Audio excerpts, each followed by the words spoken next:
News చూస్తున్నాం. BRS పార్టీలో MLC కవిత లేఖ తీవ్ర దుమారం రేపిన సంగతి తెలిసిందే. ఈ క్రమంలో ఆమె ఎలాంటి నిర్ణయం తీసుకుపోతున్నారన్న ఉత్కంఠ నెలకొన్న వేళ ఇవాళ ఉదయం బంజారాహిల్స్లోని తన నివాసంలో సింగరేణి ఏరియా జాగృతి శ్రేణులతో భేటీ అయ్యారు. ఈ సందర్భంగా పలు కీలక అంశాలపై వారితో చర్చించారు. కేసీఆర్కు లేఖ, బీఆర్ఎస్ పై వ్యాఖ్యల తర్వాత జరిగిన కవిత భేటీకి ప్రాధాన్యత ఏర్పడింది. ఏ అంశాలపై మాట్లాడబోతున్నారు, ఏదైనా సంచలన నిర్ణయం తీసుకోబోతున్నారా అనేది ఉత్కంఠంగా మారింది. కవిత లేఖ ప్రత్యర్థులకు అస్త్రంగా మారబోతుందని గ్రహించిన కేసీఆర్ రంగంలోకి దిగి తన సన్నిహితులైన ఎంపీ దీవకొండ దామోదర్ రావు, న్యాయవాది గండ్ర మోహన్ రావుల ద్వారా తన సమాచారాన్ని కవితకు చేరవేసినట్లు తెలుస్తుంది.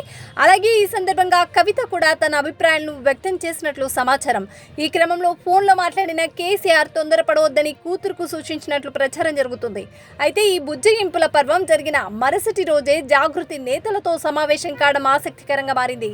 రాజకీయ భవిష్యత్తుకు సంబంధించి ఆమె ఈ భేటీలో తన అనుచరుల అభిప్రాయాలను తీసుకుపోతున్నట్లు తెలుస్తుంది. కొత్త పార్టీ పెడతారంటూ జరుగుతున్న ప్రచారం వేళ కేసీఆర్ రాయబారం పనిచేసిందా లేక కవిత తన దారి తాను వెతుక్కోబోతున్నారా అనేది తెలియాల్సి ఉంది.